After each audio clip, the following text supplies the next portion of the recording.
And of course, the music went before I had the time to introduce who is going to actually interview Mom Chill.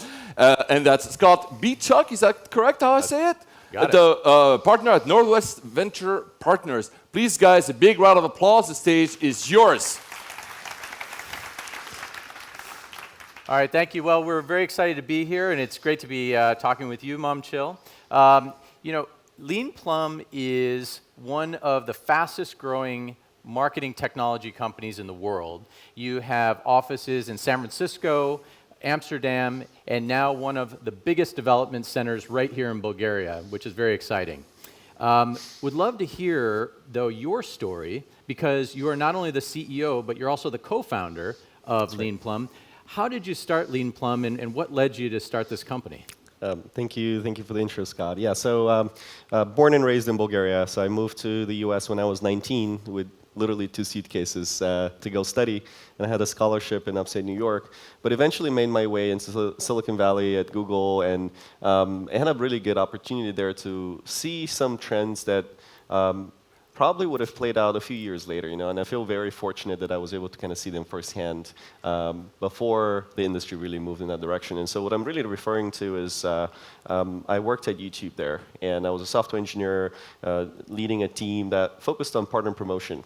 And so if you imagine on YouTube, they have a ton of original content. They spend hundreds of millions of dollars every year to create it, mostly targeting 14-year-olds. So if you haven't heard of it, you know, that it's very tightly focused on a demographic. But I discovered that the content was really great, very engaging, but consumers were really engaging it on the mobile. And so I thought, okay, well, I'm going to drive engagement. My goal is to find the best audience possible for this new content.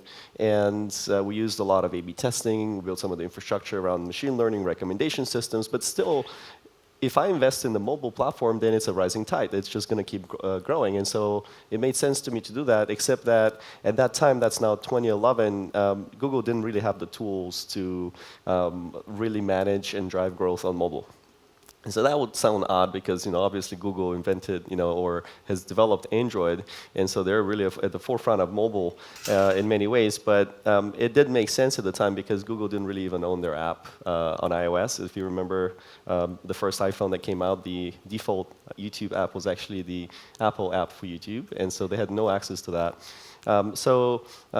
That kind of that probably lit the spark in our heads with my co-founder Andrew. Okay, well, we're seeing this opportunity now.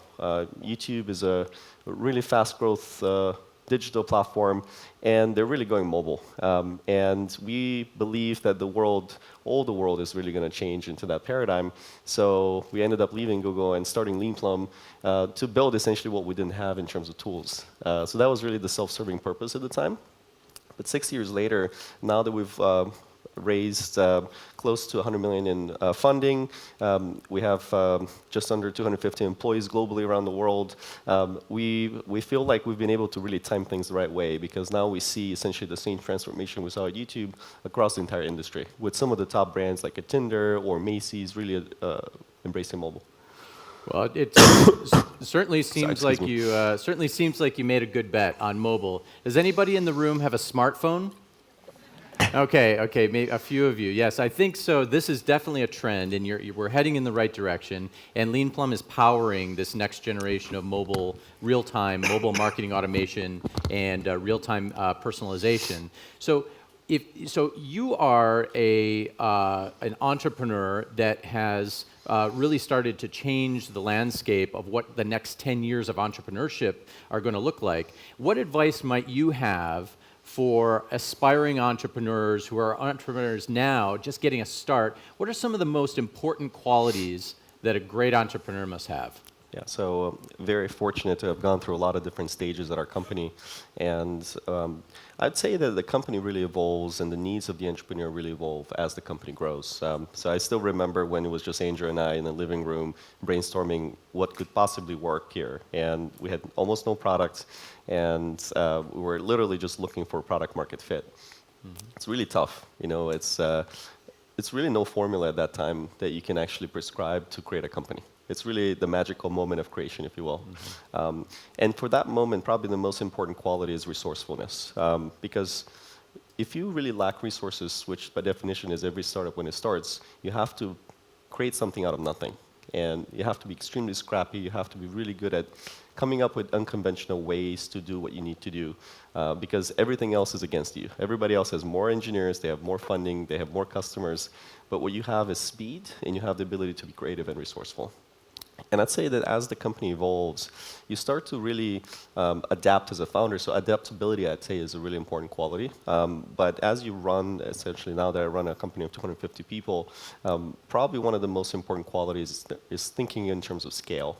And how do you really take what's worked before, but rethinking and not really getting stuck to the old ways of doing it. And also, I'd say, really focusing a lot more on people. And because as you become a leader of a bigger company, I'd say a leader really, the definition of a leader is somebody that people follow. And really the keyword is people. And I'd say that I focus a lot of my time on the culture of our company now and really creating an amazing team, executive team, and just overall company employees. And so I'd say building a really strong team is probably one of those really key employees, and focusing on the culture as well.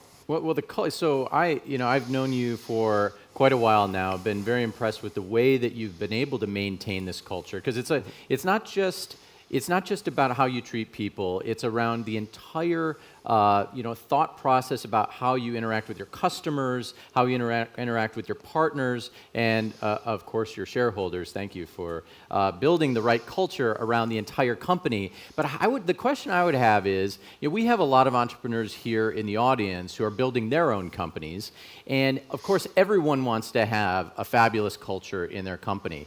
But it gets tricky as you continue to scale.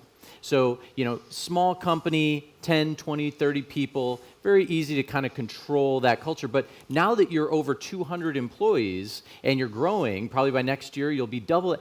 How are you going to maintain that culture as you continue to scale? So this is actually one of the hardest things about scaling a company that really focuses on the culture. And I'd say, I want to quote actually one of my favorite entrepreneurs, who's a Bulgarian, Vasil Terziev, who co-founded Telerik. And he really focuses on, he actually has a law that, I don't know if he credits to himself, but I really learned it from him, so I'll give him credit for that. Moore's law of scaling companies. Not sure if you've heard of it. Essentially, if you look at Moore's law, this is a technology trend where every 18 months the number of basic transistors in a microprocessor double. And what most people don't know is you end up having to really reinvent the entire manufacturing process to get there. It's not just cramming more things or doing more of what you've already been doing. And it's a really good analogy about how companies actually scale, especially culture. Because if you do what you've been doing and you double the number of people, almost everything in terms of how you interact with employees breaks. And I've had many examples. I can think of just one example where we used to have this ritual about how we actually get together on a Friday, and we call this the unwind, and everybody shared essentially what went well and what didn't go well during the week, and it created an opportunity to bond well, and it was extremely powerful for us. And it's really the foundation of our culture is around meaningful connections, and it really enabled that. But as we scaled, it was really easy to see how that's just not going to continue to work. It would take 45 minutes to go around the room, and everybody loved it, but it was just 20 people was more than enough to not be able to do that anymore. And we had to really reinvent how we actually do that. And we do this much more in a lunch setting now. We break it apart by teams, but we continue to think about that. Essentially, we call it a little bit different now. We call it the big talk lunch. Big talk meaning opposite of small talk. So essentially digging a little bit deeper and trying to connect more meaningfully.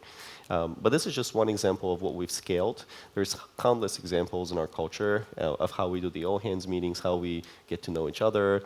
And I constantly think about, and I challenge my leaders to think about how we can scale the culture, because it's not going to scale on its own. By default, it's not going to scale. So you have to really work hard on it. Right. So you've innovated not just in the product and the technology, but you're actually innovating in how to build a great culture with a scaling company.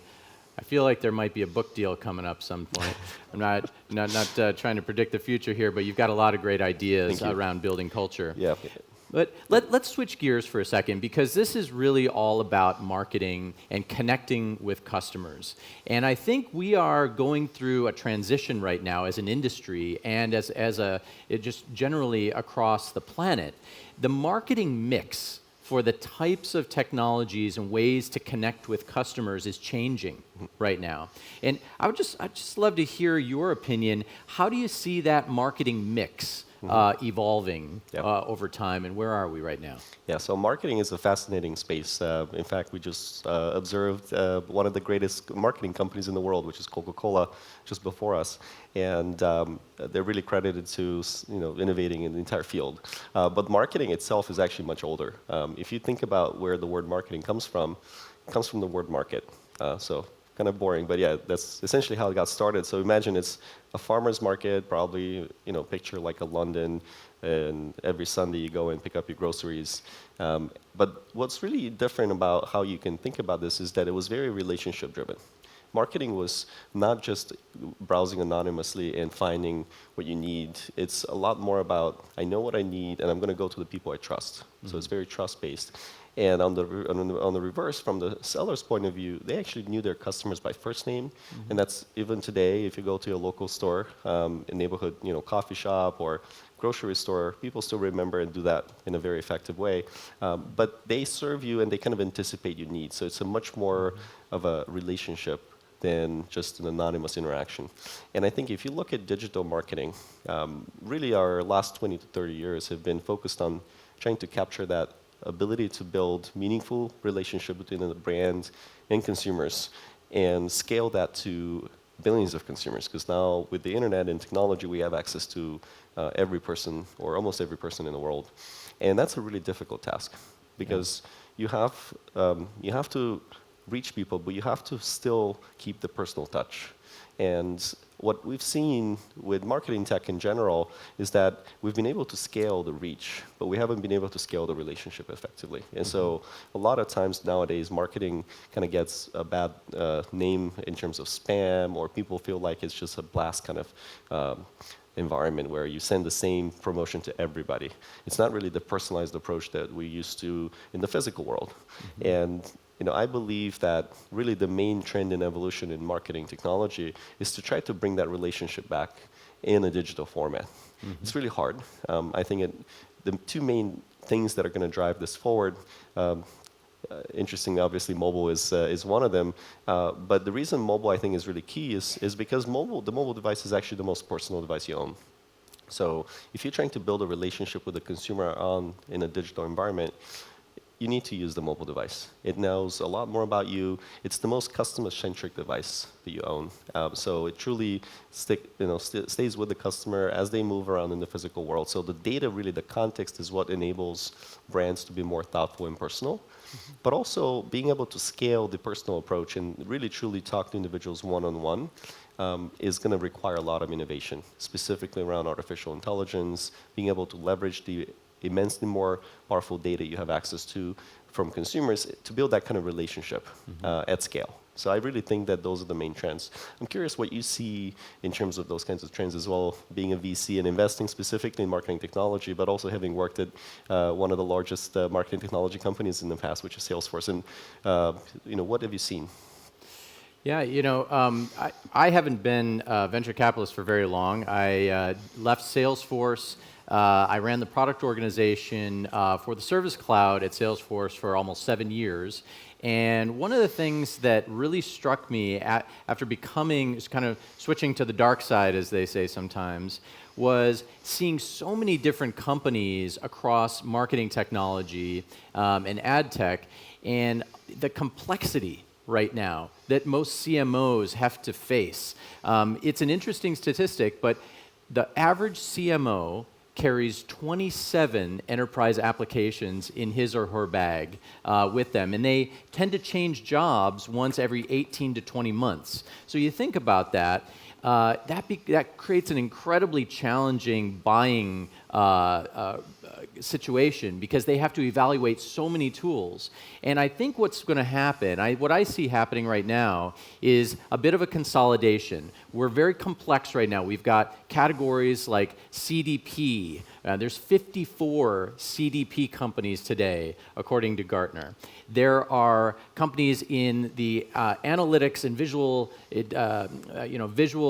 analytics and consolidation type of area. We've got companies building data platforms, and we've got marketing automation. So there's all these different categories, and within each one of those categories, there are quite a number of companies. So for us as investors, what we try to do is we try to find the needle in the haystack that every CMO should also hopefully find for their company. And that's one of the reasons why we made the investment in LeanPlum, certainly a very special needle in solving the overall mobile marketing automation problem for a lot of CMOs. But I think what's going to happen over the next few years is we see a trend toward consolidation and simplification.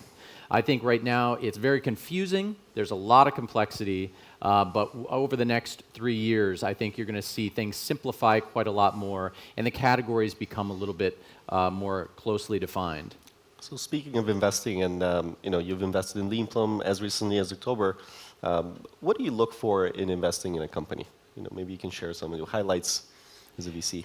Well, you kind of gave the right pitch earlier, because the first thing that any investor invests in is the people. Mm-hmm. It's the people, it's the culture, it's how well does your company see the future, and how well as a team are you strategizing and executing to get to that future? And how well do you connect with your customers? How well do you help them see the future so that you can build something bigger than an application?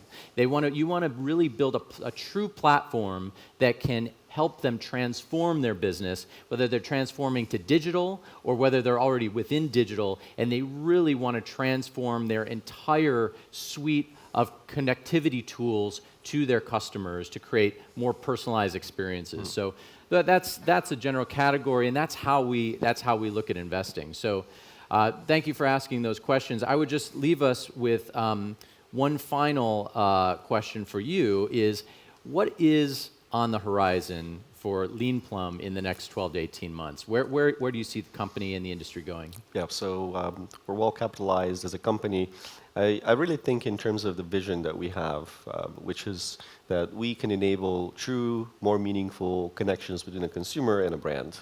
And when you think about how relationships get formed, I always think of the relationship triangle. I'm not sure if you've heard of it. It's a psychology concept, but really relationships in physical, real-world life, in your personal life, between the brand and consumer, follow the same pattern, which is that to form a relationship, you need to have trust.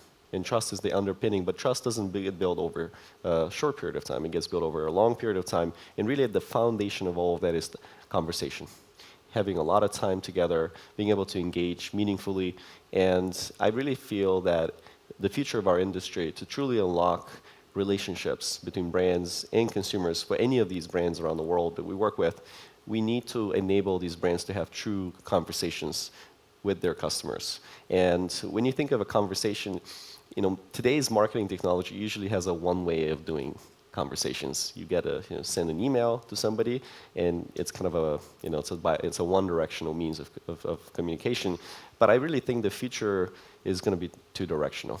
The ability to actually engage from a brand's point of view and have a conversation with the end consumer in any possible media. So you can have conversations obviously in an app environment, but you can also have a conversation on the web. You can have it with your smart home automation system like an Alexa, or maybe it's a chatbot, or it could be even just through more simple means like a push notification that is just interactive, right? So I think really inventing what the conversation of tomorrow looks like to truly enable relationships is where we're headed as a company. Makes a lot of sense. Thanks so much, Momchill. Yeah, thank you. And congratulations. Thank you, Scott, Momchill, thank you so much, guys. Give him a big round of applause. Thank you. Thank you. Thank you, Momchill.